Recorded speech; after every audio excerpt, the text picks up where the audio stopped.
ഖുർആൻ ക്ലാസ്സിൽ അൽ ബക്കറ സൂറത്ത് തുടരുകയാണ്. ഇനി നമുക്ക് വായിക്കാനുള്ളത് 164 വാക്യം മുതലാണ്.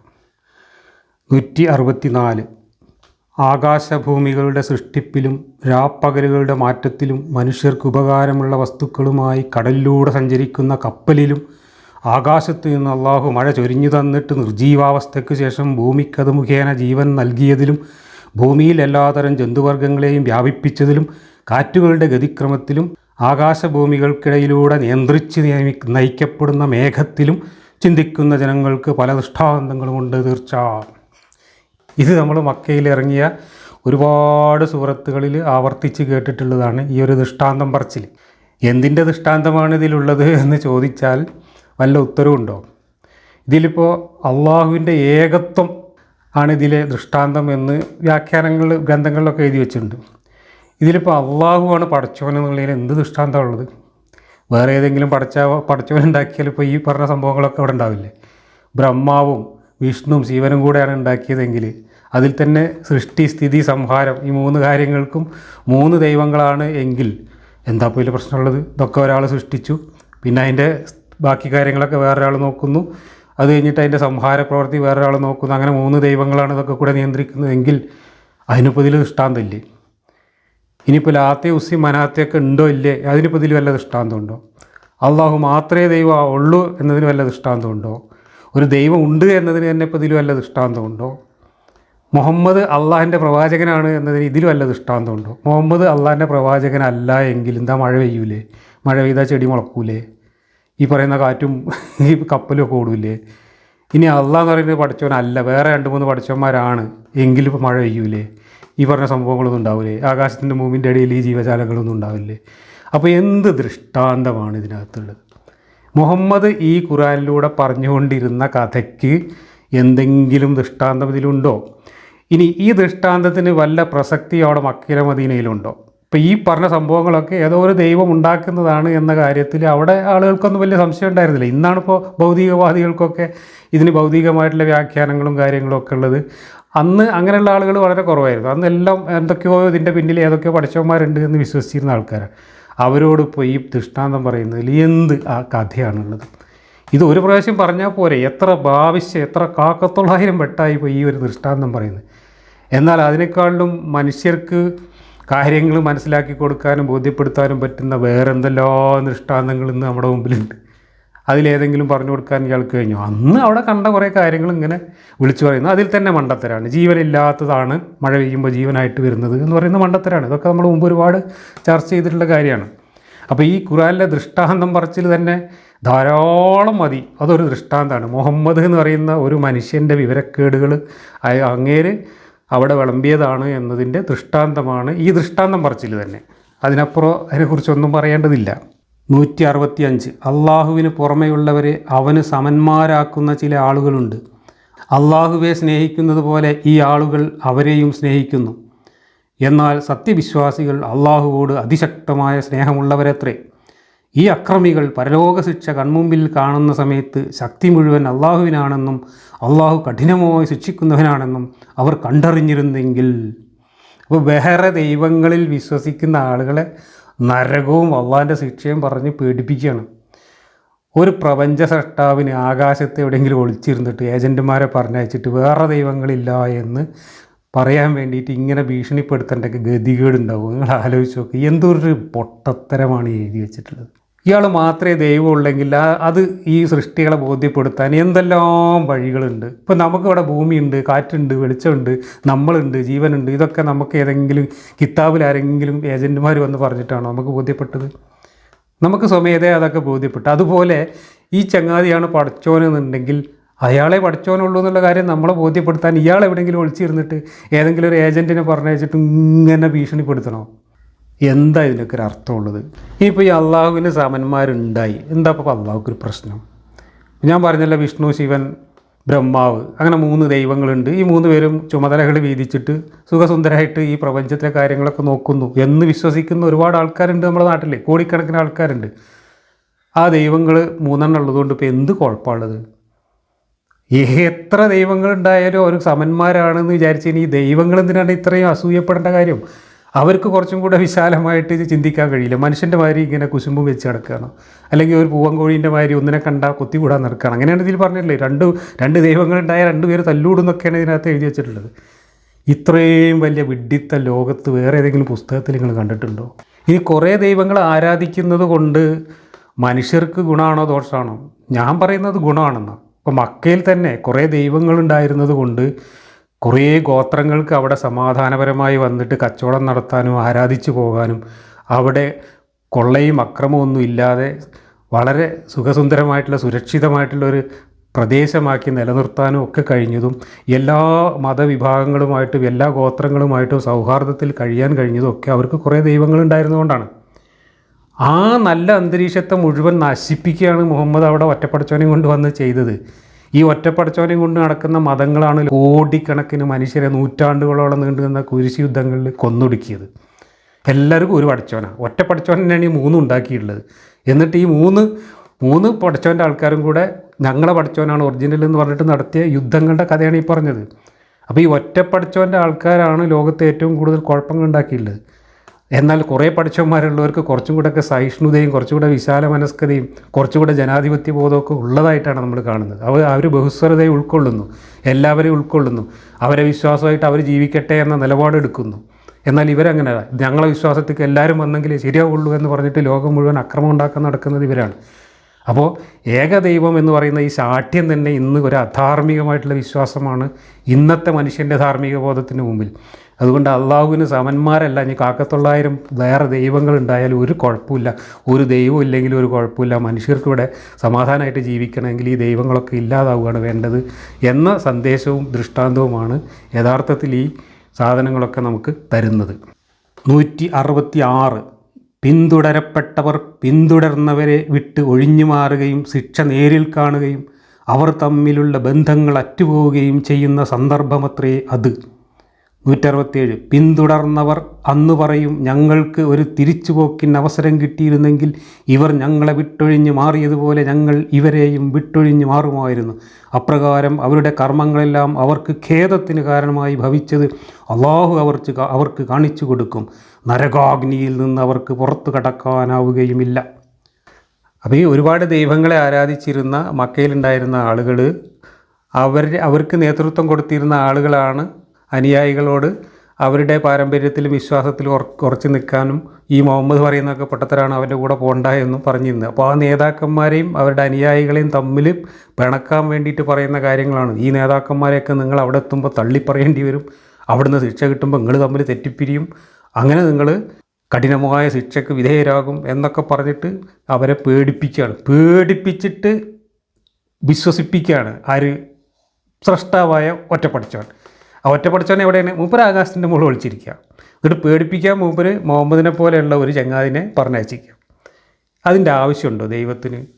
ദൈവത്തിന് സ്വന്തം സൃഷ്ടികളായ മനുഷ്യരെ ഞാനാണ് ദൈവം, ഞാൻ ഒറ്റയ്ക്കേ ദൈവമുള്ളൂ എന്ന് ബോധ്യപ്പെടുത്താൻ ഈ മനുഷ്യരായിട്ടുള്ള തട്ടിപ്പുകാരെ ഇതുപോലെയുള്ള ആളുകളെയൊക്കെ ഏജൻറ്റുമാരായി പറഞ്ഞയച്ചിട്ട് ഓരോ തൊള്ള വാടകയ്ക്ക് എടുത്തിട്ട് ഈ മാതിരി തോന്നിയാസങ്ങളും തെറിയും ഭീഷണിയൊക്കെ പറയേണ്ട വല്ല കാര്യമുണ്ടോ? അതൊക്കെ ഒരു ദൈവത്തിൻ്റെ നിലവാരത്തിന് ചേർന്ന പണിയാണോ? ഇങ്ങനെ ഒളിച്ചിരുന്നിട്ട് ഏജൻറ്റുമാരെ പറഞ്ഞയച്ച് ഭീഷണിപ്പെടുത്തുകയും തെറി വിളിക്കുകയൊക്കെ ചെയ്യുന്നതിനേക്കാളും നല്ലത് ഞാൻ ഒറ്റയ്ക്കാണ് ദൈവം എന്ന കാര്യം, ഞാനാണ് ദൈവം എന്ന കാര്യം ഈ മനുഷ്യന്മാർക്ക് ബോധ്യപ്പെടുത്താൻ എന്തെങ്കിലും തെളിവ് കൊടുത്താൽ പോരെ?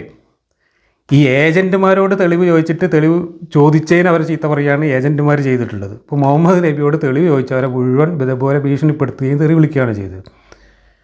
എന്നാൽ ഈ ഏജൻറ്റുമാർ മുഖേന തെളിവ് കൊടുക്കാൻ ദൈവത്തിന് വല്ല ബുദ്ധിമുട്ടുണ്ടോ? അത് കൊടുക്കുന്നില്ല. മുമ്പ് ഏജൻറ്റുമാർ വന്നപ്പോൾ ഇന്ന അത്ഭുതങ്ങളൊക്കെ കാണിച്ചിരുന്നു, അങ്ങനെ കാണിച്ച കഥകളെല്ലാം അവിടെ പറഞ്ഞപ്പോഴാണ് ഇന്ന് അതുപോലുള്ള അത്ഭുതം കാണിച്ചിട്ടെങ്കിലും നീ ഒരു ദൂതനാണെന്ന് ഞങ്ങൾക്ക് തെളിവ് കൊണ്ടാണ്, നീ ഒന്ന് ആകാശത്ത് പോയിട്ടൊരു പുസ്തകം കൊണ്ടുപോയി, ഇങ്ങനെ പഠിച്ചവൻ്റെ ഗ്രന്ഥമെന്നും പറഞ്ഞിട്ട് ഇങ്ങനെ ഓതുന്നുണ്ടല്ലോ, ആ പുസ്തകം ആകാശത്ത് പോയിട്ടുണ്ട് കൊണ്ടുവരും, മൂസയൊക്കെ കൊണ്ടുവന്നവർ കൊണ്ടുവരും. അതിനൊന്നും പറ്റില്ല. അതൊക്കെ ചോദിച്ചവരോട് പറയുന്നത് എന്താണ്? അത് മുമ്പുള്ളവരും അങ്ങനെയൊക്കെ തന്നെയായിരുന്നു എന്ന് പറഞ്ഞിട്ട് പണ്ടത്തെ കാര്യം പറഞ്ഞിട്ട് ചീത്ത പറയുക ചെയ്തത്. ഇങ്ങനെയൊക്കെ ചെയ്യേണ്ട കാര്യം ഇത്രയൊക്കെ ദുരൂഹത ഉണ്ടാക്കിയിട്ട് ആകാശത്ത് ഒളിച്ചിരുന്നിട്ട് സ്വന്തം സൃഷ്ടികളെ ഇതുപോലെ ആശയക്കുഴപ്പത്തിലാക്കി കുലുമാലാക്കേണ്ട എന്താവശ്യമാണ് നീതിമാനും കാരുണ്യവാനും ഒക്കെ ആയിട്ടുള്ള ഒരു ദൈവത്തിനുള്ളത്? ദൈവത്തിന് സുതാര്യമായിട്ട് ദൈവത്തിൻ്റെ അസ്തിത്വത്തിനൊരു തെളിവ് കൊടുത്താൽ പോരെ? 168 മനുഷ്യരെ ഭൂമിയിലുള്ളതിൽ നിന്ന് അനുവദനീയവും വിശിഷ്ടവുമായത് നിങ്ങൾ ഭക്ഷിച്ചുകൊള്ളുക.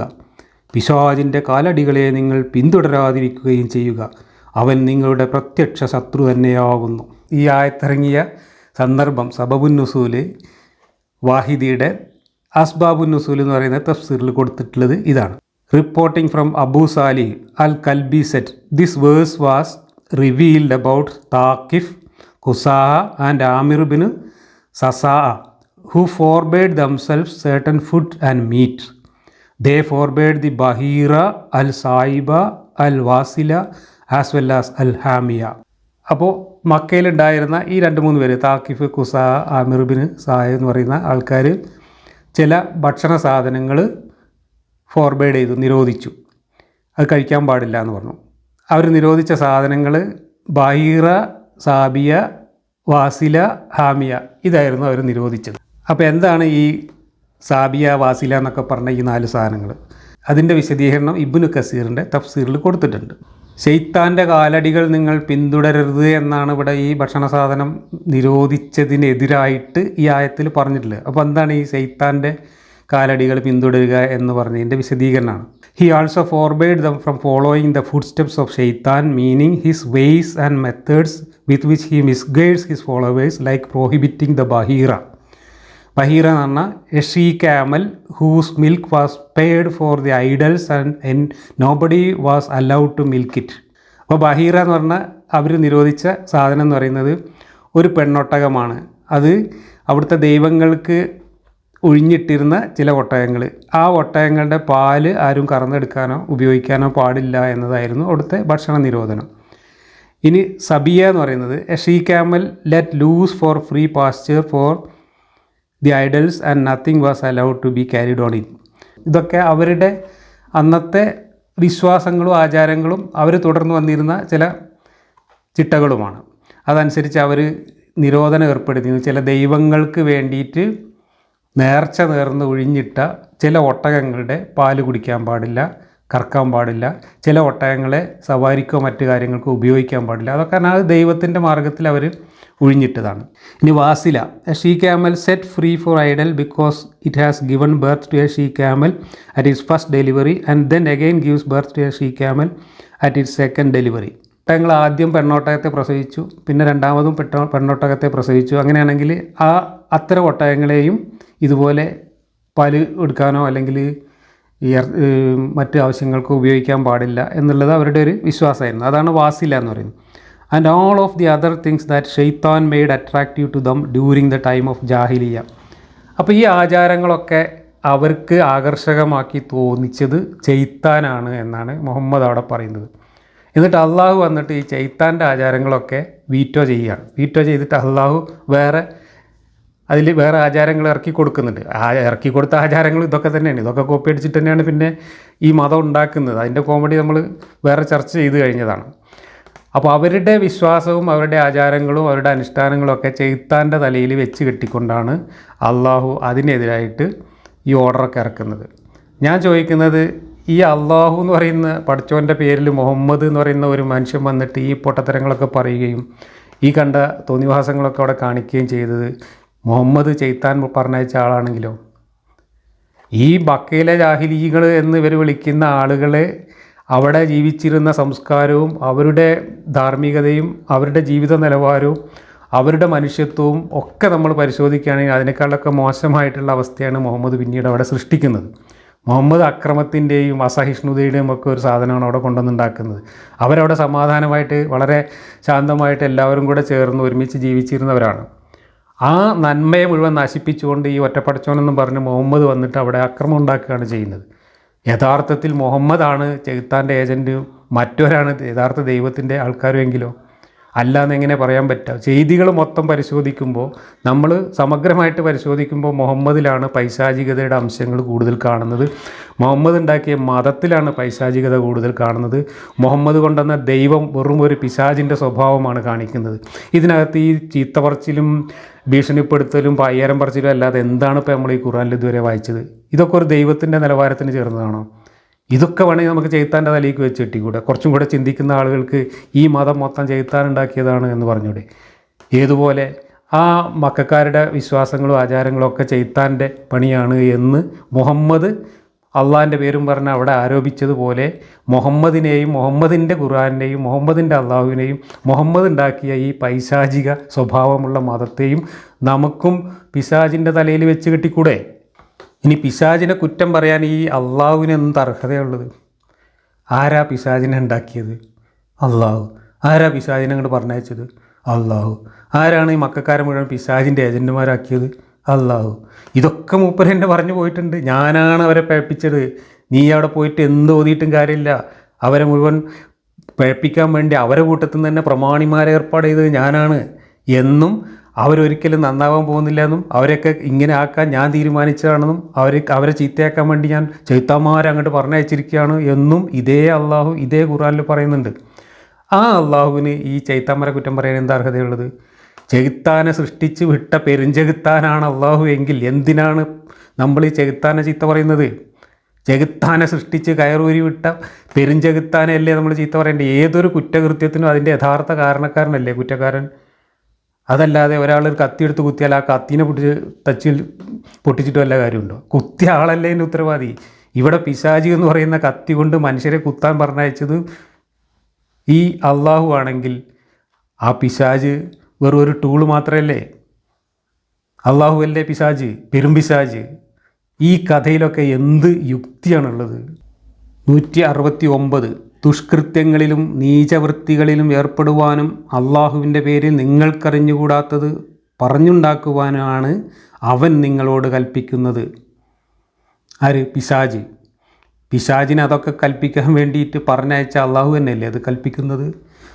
ഇതേ പണി തന്നെയല്ലേ മുഹമ്മദും ചെയ്യുന്നത്? അള്ളാഹു എന്ന് പറയുന്ന ഒരു വ്യാജ ദൈവത്തിൻ്റെ പേരിൽ പിശാചിൻ്റെ വചനങ്ങളാണ് മുഹമ്മദ് അവിടെ പറഞ്ഞിട്ടുള്ളതെങ്കിൽ നമ്മളുടെയൊക്കെ കാര്യം കട്ടപ്പുകയാവില്ലേ? പിശാചിൻ്റെ വചനങ്ങളാണോ അല്ലേ എന്നുള്ളത് നിങ്ങളാരെങ്കിലും പരിശോധിച്ചിട്ടാണോ ഇത് വിശ്വസിച്ചത്? നിങ്ങൾ ഈ പിശാചിൻ്റെ വചനങ്ങൾ ദൈവത്തിൻ്റെ വചനങ്ങളാണ് തെറ്റിദ്ധരിച്ചുകൊണ്ട് ഇതിൽ വിശ്വസിക്കാൻ ഇടയായതിൻ്റെ കാരണം എന്താണ് എന്ന് ഇനി ഇതിൽ തന്നെ പറയുന്നുണ്ട്.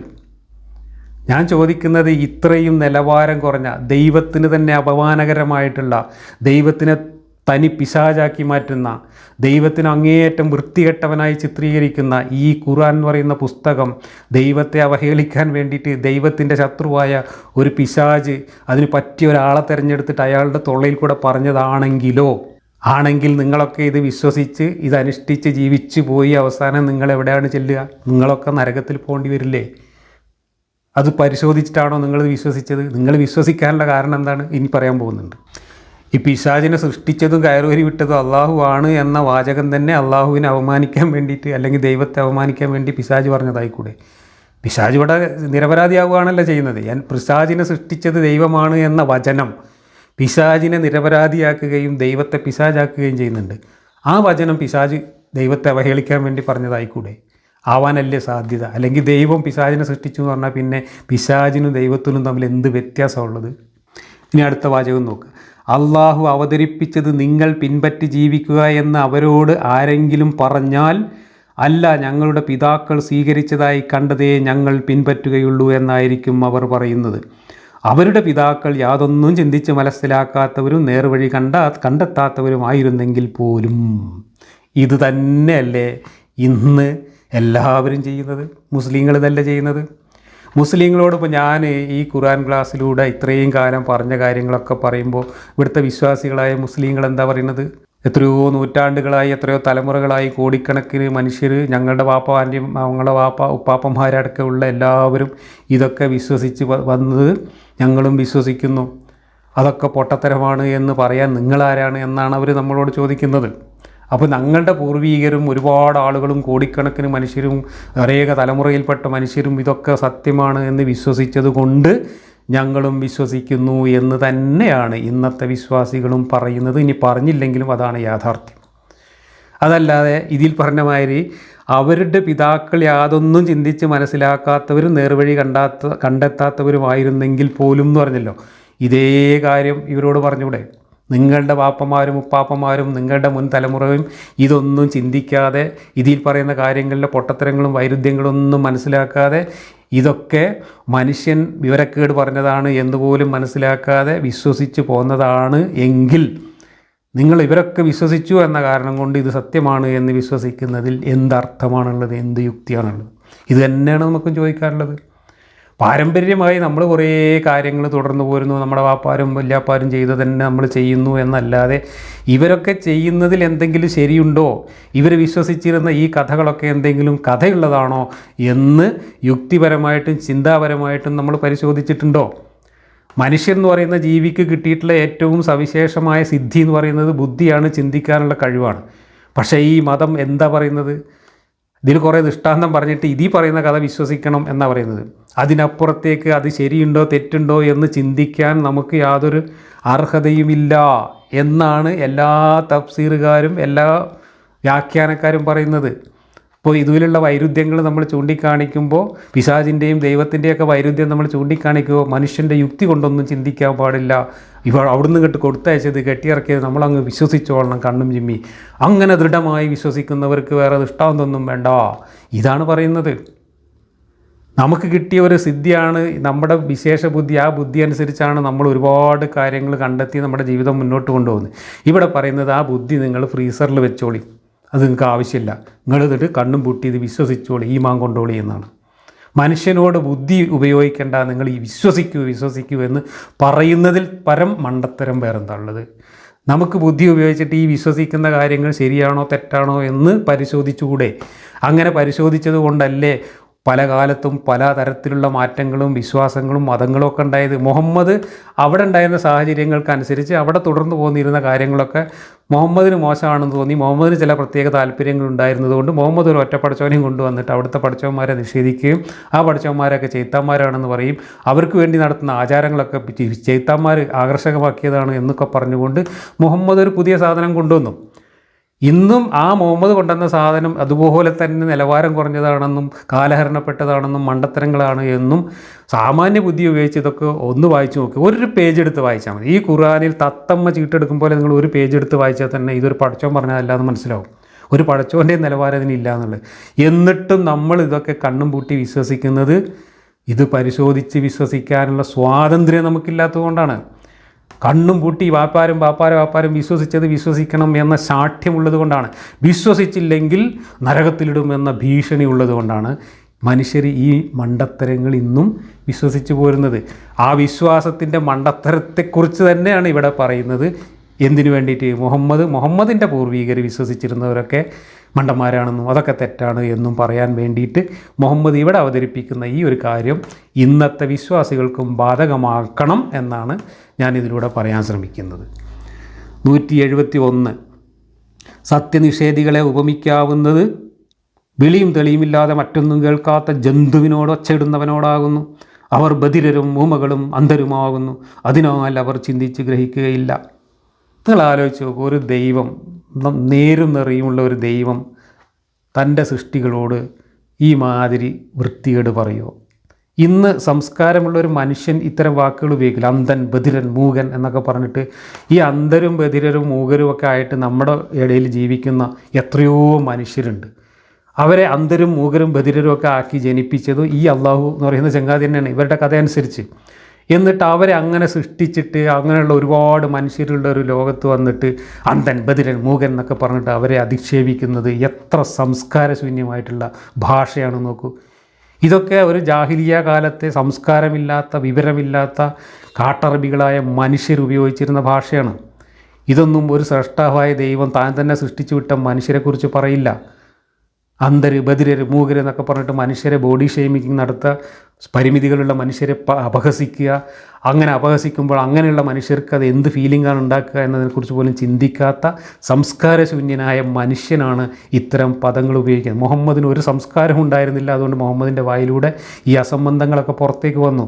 ഇതൊക്കെ സ്രഷ്ടാവായൊരു ദൈവം പറഞ്ഞതാണ് എന്ന് പറയുന്നത് തന്നെ ദൈവത്തെ അപമാനിക്കാൻ വേണ്ടി ഒരു പിശാച് പറഞ്ഞതാവാനേ സാധ്യതയുള്ളൂ. അതല്ലെങ്കിൽ വിവരം കെട്ട ഒരു മനുഷ്യൻ്റെ വായിലൂടെ പുറത്തു വന്നതാവാനേ സാധ്യതയുള്ളൂ. ദൈവം ഒരിക്കലും തൻ്റെ സൃഷ്ടികളെക്കുറിച്ച് ബോഡി ഷെയ്മിങ് നടത്തുകയോ തെറി വിളിക്കുകയോ ഭീഷണിപ്പെടുത്തുകയോ ചീത്ത പറയുകയോ പയ്യരം പറയുകയോ ഒന്നുമില്ല. ഒരു സ്നേഹത്തോടെ വാത്സല്യത്തോടെ ഒരു കാര്യം മനസ്സിലാവുന്ന രീതിയിൽ സംസാരിക്കുന്ന ഒരു വാചകം നിങ്ങൾക്ക് ഈ ഖുർആനിൽ കാണിച്ചു തരാൻ പറ്റും? ഈ തെറി പറച്ചിലും പയ്യരം പറച്ചിലും ഭീഷണിപ്പെടുത്തലും ചീത്തവിളി അല്ലാതെ എന്താണ് ഇതിനകത്തുള്ളത്? 172 വിശ്വാസികളെ, നിങ്ങൾക്ക് നാം നൽകിയ വസ്തുക്കളിൽ നിന്ന് വിശിഷ്ടമായത് ഭക്ഷിച്ചുകൊള്ളുക. അള്ളാഹുവോട് നിങ്ങൾ നന്ദി കാണിക്കുകയും ചെയ്യുക. അവനെ മാത്രമാണ് നിങ്ങൾ ആരാധിക്കുന്നതെങ്കിൽ. ഇപ്പോൾ ഏതൊക്കെ ഭക്ഷണങ്ങളാണ് കഴിക്കാൻ പാടില്ലാത്തത് എന്ന് അവിടെ ചെയ്ത്താന്മാർക്ക് ഒഴിഞ്ഞിട്ട ഒട്ടകത്തിൻ്റെ പാലും ഇറച്ചിയൊക്കെ നിങ്ങൾ തിന്നോളി, അതിനൊന്നും നിരോധനം ഏർപ്പെടുത്തേണ്ട, അതൊക്കെ ചെയ്ത്താൻ ആകർഷകമാക്കിയതാണ് എന്ന് പറഞ്ഞതിന് ശേഷം ഇനി വിശിഷ്ടമായത് നല്ലത് എന്ന് നിങ്ങൾക്ക് തോന്നിയത് നിങ്ങൾ ഭക്ഷിച്ചോളൂ എന്നാണ് പറയുന്നത്. എന്നിട്ട് ഭക്ഷിച്ചിട്ട് നിങ്ങൾ നന്ദി കാണിക്കുകയും ചെയ്യണം. ആകാശത്ത് ഒളിച്ചിരുന്നിട്ട് ഏജൻറ്റിനെ പറഞ്ഞയച്ചിട്ട് ഒരു ദൈവം നന്ദിക്ക് വേണ്ടി ഇറക്കുകയാണ് സ്വന്തം സൃഷ്ടികളുടെ മുമ്പിൽ. അല്പത്തരമല്ലേ അത്? ഇതൊക്കെ ഒരു ദൈവം അങ്ങനെ വിളിച്ചു പറയുമോ? ദൈവത്തിനോട് നന്ദി കാണിക്കണം എന്നൊരു മനുഷ്യൻ വേറൊരു മനുഷ്യനോട് പറയുകയാണെങ്കിൽ നമുക്ക് ഓക്കെ. പക്ഷേ ദൈവം തന്നെ വിളിച്ചു പറയുന്നതോടുകൂടി ആ ദൈവം നന്ദി അർഹിക്കുന്നവനല്ല, ഒരു അല്പനാണ് എന്നാണ് വരുന്നത്. അതൊന്നും ദൈവം പറയില്ല, ഇതൊന്നും ദൈവം പറഞ്ഞ വാക്കുകളും അല്ല. ഇതൊക്കെ ദൈവത്തെക്കുറിച്ച് വിവരം കെട്ട മനുഷ്യൻ എഴുതി വെച്ചിട്ടുള്ള മണ്ടത്തരങ്ങളാണ്. ഇനി എന്താണ് ഈ വിശിഷ്ടമായ ആഹാരം? എന്തൊക്കെയാണ് ഇനി മനുഷ്യർ ഭക്ഷണമായിട്ട് കഴിക്കേണ്ടത്, എന്തൊക്കെയാണ് കഴിച്ചുകൂടാത്തത്? ഇതൊക്കെയാണ് ഇനി പറയാൻ പോകുന്നത്.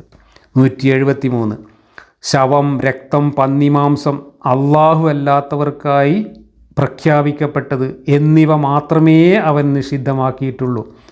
ഇനി ആരെങ്കിലും നിർബന്ധിതനായാൽ അവൻ്റെ മേൽ കുറ്റമില്ല. അവൻ നിയമലംഘനത്തിന് മുതിരാതിരിക്കുകയും പരിധി കവിയാതിരിക്കുകയും വേണം. തീർച്ചയായും അള്ളാഹു ഏറെ പൊറുക്കുന്നവനും കരുണാനിധിയും അത്രേ. ഇവിടെ ഒരു സ്രഷ്ടാവായ പടച്ചോൻ താൻ സൃഷ്ടിച്ചിങ്ങോട്ട് പറഞ്ഞയച്ച ഒരു ജീവിക്ക്, ഒരു മനുഷ്യൻ എന്ന് പറയുന്ന ഒരു ജീവിക്ക് എന്തൊക്കെ ഭക്ഷണം കഴിക്കാം, എന്തൊക്കെ ഭക്ഷണം കഴിച്ചുകൂടാ എന്ന് നിർദ്ദേശിക്കുകയാണ്. ഇതൊരു ധാർമ്മികോപദേശം എന്നല്ല. എന്ത് ഭക്ഷണം കഴിക്കണം, എന്ത് ഭക്ഷണം കഴിക്കണ്ട എന്ന് നിർദ്ദേശിക്കുകയാണിത്. ആ നിർദ്ദേശിക്കുന്ന ഭക്ഷണവും ആ നിർദ്ദേശിക്കുന്ന കാര്യവും അതിൻ്റെ നിലവാരവും അതിൻ്റെ പരിമിതിയും എത്രത്തോളം പരിഹാസ്യമാണ് എന്നാണ് നമ്മളിനി ഇതിനെക്കുറിച്ച് ചിന്തിക്കുന്നത്. ഇതേ കാര്യം കുറേ സ്ഥലത്ത് ആവർത്തിച്ചിട്ടുണ്ട് ഖുർആനിൽ. അതിൽ 2-3 പ്രധാനപ്പെട്ട ആവർത്തനങ്ങൾ ഞാൻ ഒന്ന് വായിച്ച് കേൾപ്പിക്കാം. 5-ാമത്തെ അധ്യായത്തിൽ 3-ാമത്തെ വാക്യം: ശവം, രക്തം, പന്നിമാംസം, അള്ളാഹു അല്ലാത്തവരുടെ പേരിൽ അറുക്കപ്പെട്ടത്, ശ്വാസം മുട്ടിച്ചത്തത്, അടിച്ചു കൊന്നത്, വീണ് ചത്തത്, കുത്തേറ്റ് ചത്തത്, വന്യമൃഗം കടിച്ചു തിന്നത് എന്നിവ നിങ്ങൾക്ക് നിഷിദ്ധമാക്കപ്പെട്ടിരിക്കുന്നു. എന്നാൽ നിങ്ങൾ അറുത്തത് ഇതിൽ നിന്ന് ഒഴിവാകുന്നു. പ്രതിഷ്ഠകൾക്ക് മുമ്പിൽ ബലി അർപ്പിക്കപ്പെട്ടതും നിഷിദ്ധമാകുന്നു. അമ്പുകൾ ഉപയോഗിച്ച് ഭാഗ്യം നോക്കലും അതൊക്കെ അധർമ്മമാകുന്നു. ഇന്ന് സത്യനിഷേധികൾ നിങ്ങളുടെ മതത്തെ നേരിടുന്ന കാര്യത്തിൽ നിരാശപ്പെട്ടിരിക്കുകയാണ്. അതിനാൽ അവരെ നിങ്ങൾ പേടിക്കേണ്ടതില്ല, എന്നെ നിങ്ങൾ പേടിക്കുക. ഇന്ന് ഞാൻ നിങ്ങൾക്ക് നിങ്ങളുടെ മതം പൂർത്തിയാക്കി തന്നിരിക്കുന്നു. എൻ്റെ അനുഗ്രഹം നിങ്ങൾക്ക് ഞാൻ നിറവേറ്റി തരികയും ചെയ്തിരിക്കുന്നു. മതമായ ഇസ്ലാമിനെ ഞാൻ നിങ്ങൾക്ക് തൃപ്തിപ്പെട്ടു തന്നിരിക്കുന്നു. വല്ലവനും പട്ടിണി കാരണം തിന്നുന്നവൻ നിർബന്ധിതനാകുന്ന പക്ഷം അവൻ അധർമ്മത്തിലേക്ക് ചായ്വുള്ളവൻ അല്ലെങ്കിൽ തീർച്ചയായും അള്ളാഹു ഏറെ പൊറുക്കുന്നവനും കരുണ കാണിക്കുന്നവനുമാകുന്നു. ഇതാണ് 5-ാം അധ്യായത്തിൽ ഇതിൻ്റെ കുറച്ചും കൂടെ വിശദമായിട്ടുള്ളത്. ഇതിപ്പോൾ മക്കയിൽ അവസാനം മക്കയൊക്കെ കീഴടക്കിയതിന് ശേഷം മുഹമ്മദ് ഈ മതം പൂർത്തിയാക്കി എന്ന് പറയുന്ന ഒരു സന്ദർഭത്തിൽ ലാസ്റ്റിൽ പറഞ്ഞതാണ് ഈ കാര്യം. അതിലെന്താ പറഞ്ഞിരിക്കുന്നത്? അതിൽ അള്ളാഹു അല്ലാത്ത ദൈവങ്ങളുടെ പേരിൽ അറുത്ത് തിന്നാൻ പാടില്ല, പിന്നെ ശവം തിന്നാൻ പാടില്ല, രക്തം തിന്നാൻ പാടില്ല, പന്നിമാംസം തിന്നാൻ പാടില്ല, ശ്വാസം മുട്ടിച്ചത്തത് തിന്നാൻ പാടില്ല, അടിച്ചു കൊന്നത്, വീണ് ചത്തത്, കുത്തേറ്റ് ചത്തത്, പിന്നെ വന്യമൃഗം കടിച്ചു കൊണ്ടുവന്നത്, ഇതൊന്നും തിന്നാൻ പാടില്ല എന്നൊക്കെ പറഞ്ഞിട്ട്, ഇനി അഥവാ നിങ്ങൾക്ക് നിർബന്ധിത സാഹചര്യത്തിൽ തിന്നേണ്ടി വന്നാൽ അള്ളാഹു പുറത്തു തരും എന്നതും പറയുന്നുണ്ട്. ഇതാണ് ഇതിൽ പറയുന്നത്. ഇനി ഇതിനെ തുടർന്ന് പറയുന്നത് 4-ാമത്തെ വാക്യം 5-ാം അധ്യായത്തിൽ: തങ്ങൾക്ക് അനുവദിക്കപ്പെട്ടിട്ടുള്ളത് എന്തൊക്കെയാണ് എന്ന് അവർ നിന്നോട് ചോദിക്കും. പറയുക, നല്ല വസ്തുക്കളെല്ലാം നിങ്ങൾക്ക് അനുവദിക്കപ്പെട്ടിരിക്കുന്നു. അള്ളാഹു നിങ്ങൾക്ക് നൽകിയ വിദ്യ ഉപയോഗിച്ച് നായാട്ട് പരിശീലിപ്പിക്കാറുള്ള രീതിയിൽ നിങ്ങൾ പഠിപ്പിച്ചെടുത്ത ഏതെങ്കിലും വേട്ടമൃഗം നിങ്ങൾക്ക് വേണ്ടി പിടിച്ചു കൊണ്ടുവന്നതിൽ നിന്ന് നിങ്ങൾ തിന്നുകൊള്ളുക. നേരത്തെ എന്താ പറഞ്ഞത്? ഒരു മൃഗം കടിച്ചു വന്നത് നിങ്ങൾ തിന്നാൻ പാടില്ല. ഇവിടെ വേട്ടമൃഗം കടിച്ചുകൊണ്ടെന്നത് തിന്നാൻ പറയുന്നു. ആ ഉരുവിൻ്റെ മേൽ നിങ്ങൾ അള്ളാഹുവിൻ്റെ നാമം ഉച്ചരിക്കുകയും ചെയ്യുക. ഏത് ഉരുവിൻ്റെ മേലിൽ? ആ തിന്നണ ഉരുവാണോ അതോ കടിച്ചുകൊണ്ടിരാൻ പോയ നായൻ്റെ മേലാണോ എന്നതൊക്കെ അഭിപ്രായ വ്യത്യാസമുണ്ട് കേട്ടോ. അതിനെക്കുറിച്ചൊക്കെ എൻ്റെ കോമഡി നമുക്ക് ഈ അധ്യായം ചർച്ച ചെയ്യുമ്പോൾ പറയാം. നിങ്ങൾ അള്ളാഹുവെ സൂക്ഷിക്കുക, തീർച്ചയായും അള്ളാഹു അതിവേഗം കണക്ക് നോക്കുന്നവനാണ്. ഇവിടെ ഒരു നായ കടിച്ചു കൊണ്ടുവന്നത്, വേട്ടമൃഗം എന്ന് പറഞ്ഞാൽ നായ്ക്കളെയാണ് വേട്ടയ്ക്ക് ഉപയോഗിക്കുക. ഈ ഒരു വേട്ടമൃഗമായ നായ കടിച്ചു കൊണ്ടുവന്നത് തിന്നാം. അപ്പുറത്ത് പറഞ്ഞത് ഒരു വന്യമൃഗം കടിച്ചു കൊണ്ടുവന്നത് തിന്നാൻ പാടില്ല, കടിച്ചു കൊന്നത് തിന്നാൻ പാടില്ല എന്ന്. ഇനി ഈ നിരോധിച്ച ഇറച്ചിയുടെ കാര്യത്തിൽ തന്നെ പന്നി മാംസം മാത്രമേ പ്രത്യേകം നിരോധിച്ചിട്ടുള്ളൂ. പിന്നെ ചത്തത്, അങ്ങനെ ചത്തത്, ഇങ്ങനെ ചത്തത്, അള്ളാഹിൻ്റെ പേരിലല്ലാതെ അറുത്തത് എന്നൊക്കെ പറഞ്ഞിട്ട് ഉള്ള കുറച്ച് സാധനങ്ങളാണ് പറഞ്ഞിട്ടുള്ളത്. ഇതിൽ ഇറച്ചി തിന്നുന്ന മനുഷ്യന്മാരോട് തന്നെ പറഞ്ഞതാണെങ്കിൽ പോലും ഇതെത്രമാത്രം അവ്യക്തവും അപൂർണവുമാണ്. ഇതിൻ്റെ പേരിൽ ഇസ്ലാമിൽ എത്ര മദ്ഹബുകൾ തമ്മിൽ തർക്കമുണ്ടെന്ന് പറയും. പട്ടിയിറച്ചി ഇതിനകത്ത് നിരോധിച്ചിട്ടില്ല. ഈ പട്ടിയിറച്ചി ഹറാമാണ് എന്ന് 3 മദ്ഹബുകാർ പറയുമ്പോൾ പട്ടിയിറച്ചി ഹറാമല്ല എന്ന് പറയുന്ന മദ്ഹബുണ്ട്. കാരണം എന്താണ്? അള്ളാഹ് നിരോധിച്ചതിൻ്റെ കൂട്ടത്തിൽ പട്ടിയിറച്ചി ഇല്ല. മാത്രമല്ല നല്ലതൊക്കെ നിങ്ങൾക്ക് തിന്നാമെന്നും പറഞ്ഞിട്ടുണ്ട്. അപ്പോൾ നല്ലതെന്ന് പറഞ്ഞാൽ എന്താണ്? അതിനെന്തെങ്കിലും വിശദീകരണം ഉണ്ടോ? അതിൻ്റെ വിശദീകരണമാണ് ഇപ്പോൾ ഈ പറഞ്ഞതൊക്കെ. അതല്ലാത്തതൊക്കെ തിന്നാമെന്നാണ് പറഞ്ഞിരിക്കുന്നത്. പിന്നെ ശവം തിന്നാൻ പാടില്ല എന്ന് പറഞ്ഞിരുന്ന് നബി പിന്നെ കുറേ ശവങ്ങൾ ഒഴിവാക്കിയിട്ടുണ്ട്. കാരണം പ്രായോഗികമല്ലാത്തതുകൊണ്ട്. മീൻ ശവമാണെങ്കിൽ തിന്നാം, വെട്ടുകിളി ശവമാണെങ്കിൽ തിന്നാം. ഇത് അള്ളാഹ് അല്ല പറഞ്ഞത്, നബി പറഞ്ഞു എന്ന് പറഞ്ഞിട്ട് ഹദീസുണ്ട്. അപ്പോൾ അള്ളാഹ് ഒന്നിനും ഒരു പൂർണ്ണതയില്ലാതെ അവ്യക്തമായിട്ട് പറഞ്ഞു പോവുകയും എന്നിട്ട് പിന്നെ പണ്ഡിതന്മാരത് വ്യാഖ്യാനിച്ചിട്ട് തമ്മിൽ തർക്കിച്ച് പല മദ്ഹബുകളായി മാറി നിന്നിട്ട് അത് പറ്റൂല, ഇത് പറ്റൂല, അത് തിന്നാം, അത് ഹറാമ്, അത് ഹലാൽ എന്ന് പറഞ്ഞുകൊണ്ട് തർക്കിക്കുകയും ചെയ്യുന്ന കോമഡിയാണ് നമ്മളിവിടെ കാണുന്നത്. ഇതാണ് ഭക്ഷണം കഴിക്കുന്ന കാര്യത്തിൽ എന്തൊക്കെ തിന്നാം എന്തൊക്കെ തിന്നുകൂടാ എന്നതിനെ സംബന്ധിച്ച് ഒരു പടച്ചോൻ നമ്മളോട് പറഞ്ഞിട്ടുള്ള കാര്യം. ഇനി നോക്കാം. ഇനി 6-ാം അധ്യായത്തിലെ 146-ാമത്തെ വാക്യത്തിൽ പറയുന്നു, നഖമുള്ള എല്ലാ ജീവികളെയും ജൂതന്മാർക്ക് നാം നിഷിദ്ധമാക്കുകയുണ്ടായി. പശു, ആട് എന്നീ വർഗ്ഗങ്ങളിൽ നിന്ന് അവയുടെ കൊഴുപ്പുകളും നാം അവർക്ക് നിഷിദ്ധമാക്കി. അവയുടെ മുതുകിന്മേലോ കുടലുകൾക്ക് മീതെയോ ഉള്ളതോ എല്ലുമായി ഒട്ടിച്ചേർന്നതോ ഒഴികെ അവരുടെ ധിക്കാരത്തിന് നാം അവർക്ക് നൽകിയ പ്രതിഫലമത്രേ അത്. തീർച്ചയായും നാം സത്യം പറയുകയാകുന്നു. ഇപ്പോൾ ജൂതന്മാർ തിന്നാൻ പാടില്ല എന്ന് വിശ്വസിച്ചിരുന്ന കുറേ സാധനങ്ങൾ നുള്ളിപ്പെറുക്കി പറഞ്ഞിട്ട് അതൊക്കെ ഞാൻ നിരോധിച്ചതാണെന്ന് പറഞ്ഞാൽ അത് അള്ളാഹു ഏറ്റെടുക്കാം. എന്നിട്ട് നിരോധിക്കാനുള്ള കാരണം പറയുക അവരുടെ ധിക്കാരത്തിന് വേണ്ടി ശിക്ഷയായിട്ടാണ് ഞാൻ അവർക്ക് ഇതൊക്കെ നിരോധിച്ചത്. അപ്പോൾ ജൂതന്മാരുടെ മേലെ വെറുതെ ഒരു ആരോപണം ഉന്നയിക്കുകയാണ്. ജൂതന്മാർ നഖമുള്ള ജീവികളെ തിന്നൂലായിരുന്നു. ആട്, പശു തുടങ്ങിയ ജീവിവർഗ്ഗങ്ങളിൽ അവരുടെ കൊഴുപ്പും അവർ തിന്നൂലായിരുന്നു. അതൊക്കെ അവർക്ക് ഞാനാണ് നിരോധിച്ചത്. അപ്പോൾ ആ നിരോധനമൊക്കെ മൂപ്പർ മാറ്റി. അപ്പോൾ മൂപ്പർക്ക് തന്നെ ഒരു നിലപാടില്ല. ജൂതന്മാരുടെ കാലത്ത് മൂപ്പർ ഒരു നിലപാടെടുക്കുക, പിന്നെ അത് കഴിഞ്ഞ് വേറൊരു പ്രവാചകൻ വരുമ്പോൾ ആ നിലപാടൊക്കെ മാറ്റിയിട്ട് വേറൊരു നിലപാടെടുക്കുക. അപ്പോൾ ഈ ദൈവത്തിന് തന്നെ മനുഷ്യർ എന്ത് തിന്നണം എന്ത് തിന്നൂടാ എന്നുള്ളതിന് മൂപ്പരുടെ മനുഷ്യന്മാരോടുള്ള ദേഷ്യവും ധിക്കാരവും തീർക്കാൻ വേണ്ടിയിട്ട് ചിലതൊക്കെ നിരോധിച്ചു എന്നൊക്കെയാണ് ഇവിടെ പറയുന്നത്. അപ്പോൾ ഒരു ഭക്ഷണം എന്ത് കഴിക്കാം കഴിച്ചുകൂടാ എന്ന് മനുഷ്യർ നിർദ്ദേശിക്കുന്ന ഒരു ദൈവത്തിന് ആ ഭക്ഷണം മനുഷ്യർക്ക് ആരോഗ്യകരമായിരിക്കണോ ശാസ്ത്രീയമായിരിക്കണോ എന്നുള്ളതൊന്നുമല്ല നോട്ടം. മനുഷ്യന്മാർ എന്തെങ്കിലും ധിക്കാരം കാണിച്ചിട്ടുണ്ടെന്നാൽ പിന്നെ ഒരു കഥ കൊണ്ട് ഒഴിവാക്കി കൊടുക്കാം എന്ന രീതിയിലൊക്കെയാണ് ദൈവം ചിന്തിക്കുന്നത്. 16-ാം അധ്യായത്തിലെ 115-ാമത്തെ വാക്യത്തിലും ആവർത്തിക്കുന്നു, ശവം, രക്തം, പന്നിമാംസം, അള്ളാഹു അല്ലാത്തവരുടെ പേരിൽ പ്രഖ്യാപിക്കപ്പെട്ടത് എന്നിവ മാത്രമേ അവൻ നിങ്ങളുടെ മേൽ നിഷിദ്ധമാക്കിയിട്ടുള്ളൂ. വല്ലവനും ഇവ ഭക്ഷിക്കുവാൻ നിർബന്ധിതനാകുന്ന പക്ഷം അവൻ അതിന് ആഗ്രഹം കാണിക്കുന്നവനോ അതിര് വിട്ടു തിന്നുന്നവനോ അല്ലെങ്കിൽ തീർച്ചയായും അള്ളാഹു ഏറെ പൊറുക്കുന്നവനും കരുണാനിധിയുമാകുന്നു. ഇതൊക്കെ പറയുന്നത് ചില സന്ദർഭങ്ങളിലാണ്. അതൊക്കെ നമുക്ക് ആ അധ്യായങ്ങൾ ചർച്ച ചെയ്യുമ്പോൾ പറഞ്ഞു പോകാം. ഇതാണ് ആവർത്തിച്ച് ഇതിനകത്ത് ആഹാരത്തിനെ കുറിച്ച് പറയുന്നത്. പന്നിമാംസം, ശവം, രക്തം, പിന്നെ അള്ളാഹു അല്ലാത്തവരുടെ പേരിൽ അറുത്തത്, ഇതാണ് തിന്നാൻ പാടില്ലാത്ത ആഹാരമായിട്ട് പറയുന്നത്. അതല്ലാത്തൊക്കെ തിന്നാം എന്നാണ് പറയുന്നത്. ഇനി മനുഷ്യരെന്ത് ആഹാരം കഴിക്കണം, എന്ത് ആഹാരം കഴിച്ചുകൂടാ എന്നാണ് ഒരു വേദഗ്രന്ഥം ഇറക്കിക്കൊണ്ട് ഒരു ദൈവം മനുഷ്യരോട് പറയാൻ ഉദ്ദേശിക്കുന്നതെങ്കിൽ ഈ പറഞ്ഞത് അതിനെത്രമാത്രം പര്യാപ്തമാണ്, എത്രമാത്രം ശാസ്ത്രീയമാണ്, എത്രമാത്രം യുക്തിസഹമാണ് എന്ന് നിങ്ങളൊന്ന് ചിന്തിച്ച് നോക്കുക. മനുഷ്യർ എന്തൊക്കെ ആഹാരം കഴിക്കണം എന്ന് നിർദ്ദേശിക്കുകയാണെങ്കിൽ മനുഷ്യരുടെ ജീവിതത്തിന്, മനുഷ്യരുടെ ആരോഗ്യകരമായ ജീവിതത്തിന് എന്തൊക്കെ ആഹാരങ്ങളാണ് കഴിക്കേണ്ടത് എന്നതിൻ്റെ ഏറ്റവും ശാസ്ത്രീയമായിട്ടുള്ള ഒരു വിശദീകരണമാണ് ദൈവം കിതാബ് ഇറക്കി പറഞ്ഞു തരേണ്ടത്. പ്രകൃതിയിലുള്ള ഒരു ജന്തുവിനും ദൈവത്തിൻ്റെ കിതാബ് നോക്കിയിട്ട് ആഹാരം കഴിക്കേണ്ട ഒരു ഗതികേടൊന്നും വന്നിട്ടില്ല. ജന്തുക്കളൊക്കെ അവരുടെ സ്വാഭാവികമായിട്ടുള്ള നൈസർഗികമായിട്ടുള്ള വാസനകൾക്കനുസരിച്ച് അവയ്ക്ക് ആവശ്യമുള്ള ആഹാരം അവ ശേഖരിക്കുകയും കഴിക്കുകയുമാണ് ചെയ്യുന്നത്. മനുഷ്യനും അങ്ങനെ തന്നെയാണ് ചെയ്തു പോകുന്നത്. പക്ഷെ മനുഷ്യൻ ഇന്ന് അതിനേക്കാളൊക്കെ കുറച്ചും കൂടെ ശാസ്ത്രീയമായ അറിവുകൾ നേടാൻ മനുഷ്യൻ ഈ ബുദ്ധി ഉപയോഗിച്ചിട്ട് സാധിച്ചിട്ടുണ്ട്. അതുകൊണ്ട് മനുഷ്യൻ്റെ ശരീരത്തിൽ നടക്കുന്ന പ്രക്രിയകൾ എന്തൊക്കെയാണ് എന്ന് കൃത്യമായി മനസ്സിലാക്കി ആ പ്രക്രിയകൾക്ക് ഏറ്റവും ആവശ്യമുള്ള ആഹാര പദാർത്ഥങ്ങൾ എന്തൊക്കെയാണ്, പോഷക ഘടകങ്ങൾ എന്തൊക്കെയാണ് എന്ന് കൃത്യമായിട്ട് മനസ്സിലാക്കി മനുഷ്യൻ ഇന്ന് അതിനെക്കുറിച്ച് വളരെ ശാസ്ത്രീയമായിട്ടുള്ള ഒരു അറിവ് നേടിയിട്ടുണ്ട്. അതനുസരിച്ച് ഇന്ന് നമുക്ക് ഒരു നല്ല അറിവുള്ള ഒരു ന്യൂട്രീഷൻ ബന്ധപ്പെട്ട് കൂടുതൽ പഠിച്ചിട്ടുള്ള ഒരാളെടുത്ത് പോയി എന്തൊക്കെ ആഹാരമാണ് കഴിക്കേണ്ടത് എന്ന് ചോദിച്ചാൽ നിങ്ങളുടെ ശരീരപ്രകൃതി, നിങ്ങളുടെ തൊഴിൽ, നിങ്ങളുടെ പ്രായം, നിങ്ങളുടെ ശരീരത്തിൻ്റെ മറ്റവസ്ഥകളൊക്കെ പരിഗണിച്ചുകൊണ്ട് നിങ്ങൾ ഏതൊക്കെ ആഹാര സാധനങ്ങൾ എത്ര അളവിൽ കഴിക്കണം എന്ന് കൃത്യമായിട്ട് നമുക്ക് ശാസ്ത്രീയമായിട്ടൊരു അറിവ് കിട്ടും. ആ അറിവനുസരിച്ച് നമ്മൾ ഒരു മനുഷ്യൻ്റെ ശരീരത്തിന് ആവശ്യമുള്ള എല്ലാ പോഷകാഹാര ഘടകങ്ങളും ആവശ്യമായ തോതിൽ, അളവിൽ ഉൾപ്പെടുത്തിക്കൊണ്ടുള്ള സമീകൃത ആഹാരം കഴിക്കുക എന്നുള്ളതാണ് ഇന്ന് ശാസ്ത്രീയമായിട്ട് നമ്മൾ ചെയ്തുകൊണ്ടിരിക്കുന്നത്.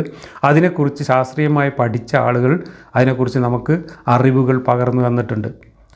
ആ അറിവുമായി ഒന്ന് താരതമ്യം ചെയ്തുകൊണ്ട് ഈ മനുഷ്യനെ സൃഷ്ടിച്ചു എന്ന് പറയുന്ന പടച്ചോൻ ആകാശത്ത് നിന്ന് താഴേക്ക് കെട്ടിയിറക്കിയ പുസ്തകത്തിൽ നമ്മളോട് കഴിക്കാനും കഴിക്കാതിരിക്കാനും പറയുന്ന ആഹാരത്തിൻ്റെ ഒരു ലിസ്റ്റും കൂടെ വെച്ച് താരതമ്യം ചെയ്താൽ ഈ അള്ളാഹു എന്ന് പറയുന്ന ദൈവത്തിൻ്റെ നിലവാരം നമുക്ക് കൃത്യമായിട്ട് മനസ്സിലാവും. ദൈവം മനുഷ്യർക്ക് അങ്ങനെ കിതാബ് ഇറക്കിയിട്ട് കാറ്റലോഗ് ഇറക്കി പറഞ്ഞു കൊടുക്കേണ്ട ആവശ്യമേ ഇല്ല. ഒരു കാര്യവും അതിൻ്റെ ആവശ്യമില്ല. എല്ലാം മനുഷ്യർക്ക് ഇതുപോലെ സ്വയം കണ്ടെത്താനുള്ള കഴിവ്, എല്ലാ ജീവികൾക്കും അവയ്ക്ക് ആവശ്യമുള്ള എല്ലാം കണ്ടെത്താനുള്ള കഴിവ് പ്രകൃതിയെ കിട്ടിയിട്ടുണ്ട്. അവിടെ ദൈവം ഒന്നിനും അഡീഷണൽ കാറ്റലോഗ് കൊടുക്കേണ്ട ആവശ്യമില്ല. മനുഷ്യന് ഒട്ടും ആവശ്യമില്ല. കാരണം മനുഷ്യന് മറ്റു ജീവികൾക്കുള്ളതിനേക്കാൾ കുറച്ചും കൂടെ ചിന്തിക്കാനും ബുദ്ധി ഉപയോഗിക്കാനും ഒക്കെയുള്ള കഴിവുണ്ട്. അതുകൊണ്ട് തന്നെ മനുഷ്യർക്ക് നിങ്ങൾ എന്ത് കഴിക്കണം, എന്ത് കഴിച്ചുകൂടാ എന്നൊന്നും അവിടുന്ന് കാറ്റലോഗ് കൊടുത്തയക്കേണ്ട ആവശ്യമില്ല. ഇനി അങ്ങനെ കൊടുത്തയക്കുകയാണെങ്കിൽ അത് ഏറ്റവും പൂർണ്ണതയുള്ളതും ഏറ്റവും ശാസ്ത്രീയവുമായിരിക്കണം.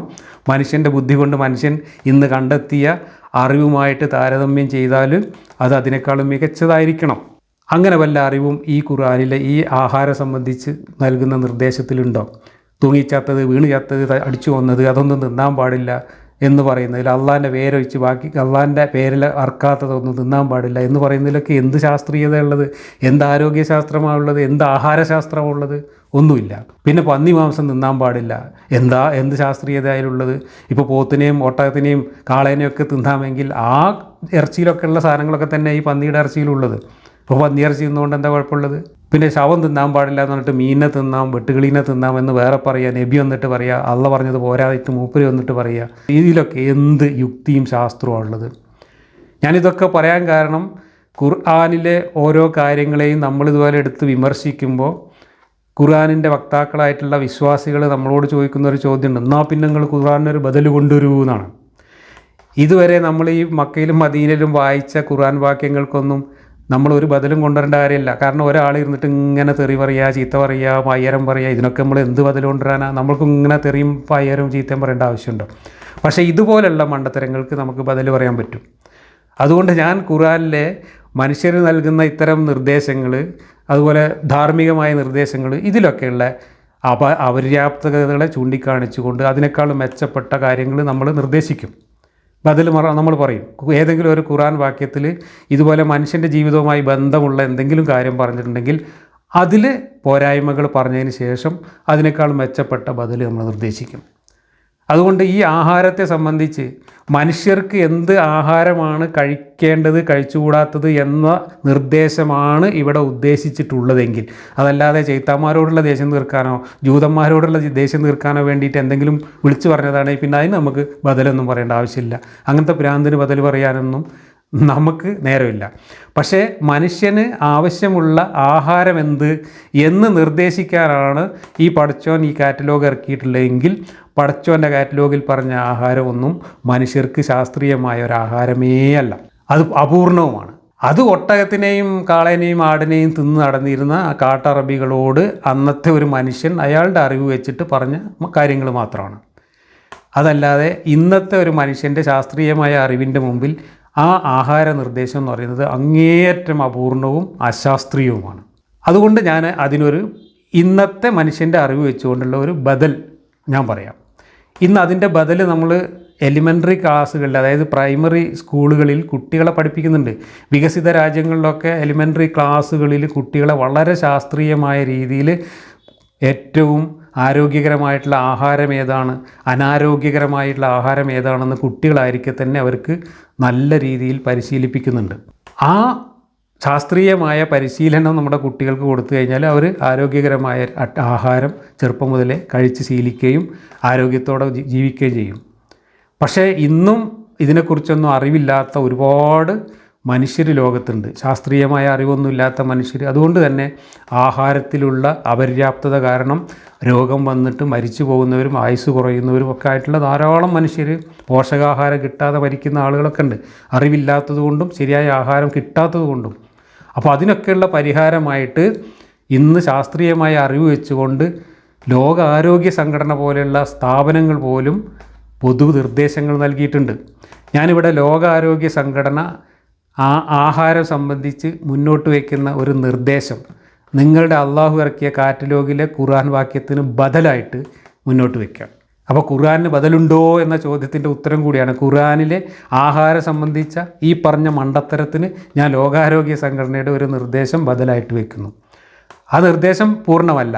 ആ നിർദ്ദേശം പൂർണ്ണമാവണമെങ്കിൽ അതിൽ പറഞ്ഞിട്ടുള്ള ഓരോ കാര്യങ്ങളുടെയും വിശദാംശങ്ങൾ നമ്മൾ തഫ്സീറുകൾ തേടിപ്പോണം. അതിൻ്റെ തഫ്സീർ എന്ന് പറഞ്ഞാൽ അതുമായി ബന്ധപ്പെട്ട വിവരമുള്ള ആളുകൾ എഴുതി വെച്ച പുസ്തകങ്ങളോ അല്ലെങ്കിൽ ആ വിവരമുള്ള ആളുകളോട് ചോദിച്ചിട്ടോ ഇതെന്താണ് എന്ന് നമ്മൾ മനസ്സിലാക്കണം. ഹദീസ് പോലെ അങ്ങനെ മനസ്സിലാക്കിയിട്ട് ഈ ലോകാരോഗ്യ സംഘടന പറയുന്ന നിർദ്ദേശം അനുസരിച്ച് ഭക്ഷണം കഴിച്ചാൽ നമുക്ക് കുറച്ചും കൂടെ ആരോഗ്യകരമായ ജീവിതം നയിക്കാം. ഇതാണ് ബദൽ. ലോകാരോഗ്യ സംഘടന ജനസംഖ്യയെയും വ്യക്തികളെയും സംബന്ധിച്ച് ഇനി പറയുന്ന 5 ശുപാർശകൾ നൽകുന്നു. നിങ്ങളുടെ ശരീരം ഉപയോഗിക്കുന്ന കലോറിയുടെ അതേ എണ്ണം കഴിച്ച് ആരോഗ്യകരമായ ഭാരം നിലനിർത്തുക. അപ്പോൾ നമ്മുടെ ശരീരത്തിൻ്റെ ഹൈറ്റും നമ്മുടെ ശരീരത്തിൻ്റെ മറ്റവസ്ഥകളും അനുസരിച്ച് നമുക്ക് ഇത്ര ഭാരമാണ് ഉണ്ടാവേണ്ടത് എന്നൊരു കണക്ക് ഇന്ന് ആരോഗ്യശാസ്ത്രം മുന്നോട്ട് വെച്ചിട്ടുണ്ട്. ആ ഭാരം നിലനിർത്തിക്കൊണ്ട് പോകാൻ നമുക്ക് ആവശ്യമുള്ള കലോറി കണക്കാക്കിയിട്ട് ഭക്ഷണം കഴിക്കണം എന്നാണ് പറയുന്നത്. എന്താണ് കലോറി എന്നുള്ളത് ഒക്കെ നമ്മൾ ഇന്ന് സ്കൂളിൽ കുട്ടികളെ പഠിപ്പിക്കുന്നുണ്ട്. നമ്മുടെ ശരീരം ഉപയോഗിക്കുന്ന ശരീരത്തിൻ്റെ ആവശ്യമുള്ള ഊർജ്ജത്തിൻ്റെ അളവാണ്. അപ്പോൾ ഇത്ര ഊർജ്ജമാണ് നമുക്ക് ആവശ്യമുള്ളത് എങ്കിൽ അത്ര ഊർജ്ജം ആവശ്യമുള്ള ഭക്ഷണം കഴിക്കുകയും നമ്മുടെ ഭാരം നമ്മുടെ ശരീരത്തിൻ്റെ വലുപ്പത്തിനനുസരിച്ച് നിർദ്ദേശിച്ചിട്ടുള്ള ഭാരം നിലനിർത്തുകയും ചെയ്യുക എന്നതാണ് ഇവിടെ നിർദ്ദേശിച്ചിട്ടുള്ളത്. ഇനി ആ കാര്യത്തിൽ കൂടുതൽ എന്തെങ്കിലും അറിവ് നേടേണ്ടതുണ്ടെങ്കിൽ, പൂർണ്ണത നേടേണ്ടതുണ്ടെങ്കിൽ ഈ കാര്യങ്ങളെക്കുറിച്ച് കൂടുതൽ അറിവുള്ള ആളുകളോട് ചോദിക്കുകയോ അതല്ലെങ്കിൽ അത്തരം പുസ്തകങ്ങളെ റെഫർ ചെയ്യുകയാണ് ചെയ്യേണ്ടത്. ഇനി 2, പൂരിത കൊഴുപ്പിനേക്കാൾ അപൂരിത കൊഴുപ്പുകളെ മുൻഗണന നൽകി മൊത്തം കലോറി ഉപഭോഗത്തിൻ്റെ 30% കൂടുതൽ കൊഴുപ്പ് കഴിപ്പിക്കുന്നത് പരിമിതപ്പെടുത്തുക. ട്രാൻസ് ഫാറ്റുകൾ ഒഴിവാക്കുക. അപ്പോൾ ഈ ഫാറ്റ് കൂടിയ ആഹാര സാധനങ്ങൾ, ഇറച്ചി, മീൻ അതുപോലുള്ള കാര്യങ്ങൾ, കൂടുതൽ കൊഴുപ്പ് കൂടിയ ആഹാരങ്ങൾ നമ്മൾ മൊത്തം ആഹാരത്തിൻ്റെ 30% താഴെയാക്കിയിട്ട് പരിമിതപ്പെടുത്താനാണ് പറയുന്നത്. അങ്ങനെ വല്ലതും അള്ളാൻ്റെ കിതാബിൽ പറഞ്ഞോ? തൂങ്ങി ചത്തത്, തല്ലുണ്ട് ചത്തത്, വീണ് ചത്തത്, അള്ളാൻ്റെ പേര് പറഞ്ഞതല്ലാത്ത അർത്ഥത് എന്നൊക്കെ പറയാമെന്നല്ലാതെ മനുഷ്യർക്ക് ഉപയോഗപ്പെടുന്ന ഇതുപോലുള്ള ശാസ്ത്രീയമായിട്ടുള്ള എന്തെങ്കിലും നിർദ്ദേശം അതിൽ വന്നിട്ടുണ്ടോ? ഇല്ല. അപ്പോൾ കൊഴുപ്പിൻ്റെ കാര്യത്തിൽ ശ്രദ്ധിക്കണം. 30% കൂടുതൽ കൊഴുപ്പ് കഴിക്കാതിരിക്കണം എന്നാണ് ഇവിടെ നിർദ്ദേശിക്കുന്നത്. 3, പ്രതിദിനം കുറഞ്ഞത് 400 ഗ്രാം പഴങ്ങളും പച്ചക്കറികളും കഴിക്കുക. അള്ളാൻ്റെ കിതാബിൽ പറഞ്ഞിട്ടുണ്ടോ? പച്ചക്കറി കഴിക്കാൻ പറഞ്ഞിട്ടുണ്ടോ? പഴങ്ങൾ കഴിക്കാൻ പറഞ്ഞിട്ടുണ്ടോ? ഇലക്കറികൾ കഴിക്കാൻ പറഞ്ഞിട്ടുണ്ടോ? പയറുവർഗ്ഗങ്ങൾ കഴിക്കാൻ പറഞ്ഞിട്ടുണ്ടോ? പ്രോട്ടീൻ കഴിക്കാൻ പറഞ്ഞിട്ടുണ്ടോ? വൈറ്റമിൻസിനെ കുറിച്ച് പറഞ്ഞിട്ടുണ്ടോ? ഒന്നുമില്ല. അള്ളാൻ്റെ കിതാബിൽ നിങ്ങൾ തൂങ്ങിച്ചത്തത്, വീണ് ചത്തത്, തല്ലിക്കൊന്നത്, വന്യമൃഗം കടിച്ചുകൊണ്ടത്, ഇതൊന്നും തിന്നാൻ പാടില്ല, അള്ളാൻ്റെ പേര് പറയാതെ അർത്ഥം തിന്നാൻ പാടില്ല എന്നൊക്കെ പറഞ്ഞിട്ടുള്ളൂ. അതുകൊണ്ട് മനുഷ്യർക്ക് എന്ത് പ്രയോജനമുള്ളത്? ഉരുളക്കിഴങ്ങ്, മധുരക്കിഴങ്ങ്, മരച്ചീനി, മറ്റ് അന്നജം, വേരുകൾ എന്നിവ കണക്കാക്കാതെയാണ് ഈ പച്ചക്കറികളും പഴങ്ങളും കണക്കാക്കേണ്ടത്. കാരണം അതെല്ലാം ധാന്യങ്ങളുടെ മാതിരി തന്നെ കാർബോഹൈഡ്രേറ്റ് കൂടിയ ആഹാരമാണ്. ആരോഗ്യകരമായ ഭക്ഷണത്തിൽ പയർവർഗ്ഗങ്ങൾ, ഉദാഹരണം പയർ, ബീൻസ്, ധാന്യങ്ങൾ, പരിപ്പ് എന്നിവയും അടങ്ങിയിരിക്കുന്നു. അപ്പോൾ ധാന്യങ്ങൾ വേണം, പരിപ്പ് വേണം, പയറുവർഗ്ഗങ്ങൾ വേണം, പച്ചക്കറികൾ വേണം, പഴങ്ങൾ വേണം. ഇതൊക്കെ ചേർന്ന ആഹാരമാണ് നമ്മൾ കഴിക്കേണ്ടത്. ഇതിൻ്റെയൊക്കെ കൃത്യമായ അളവുകളും നമ്മൾ കുട്ടികളെ പോലും പഠിപ്പിക്കുന്നുണ്ട്. 4, ലളിതമായ പഞ്ചസാരയുടെ ഉപഭോഗം കലോറിയുടെ 10% താഴെയായി പരിമിതപ്പെടുത്തുക. കലോറിയുടെ 5% താഴെയോ 25 ഗ്രാമോ ഇതിലും മികച്ചതായിരിക്കാം. അപ്പോൾ പഞ്ചസാര അധികം ഉപയോഗിക്കാതിരിക്കുക. കാരണം പ്രമേഹവും മറ്റുള്ള രോഗങ്ങളൊക്കെ വരാൻ സാധ്യതയുള്ളതുകൊണ്ട്.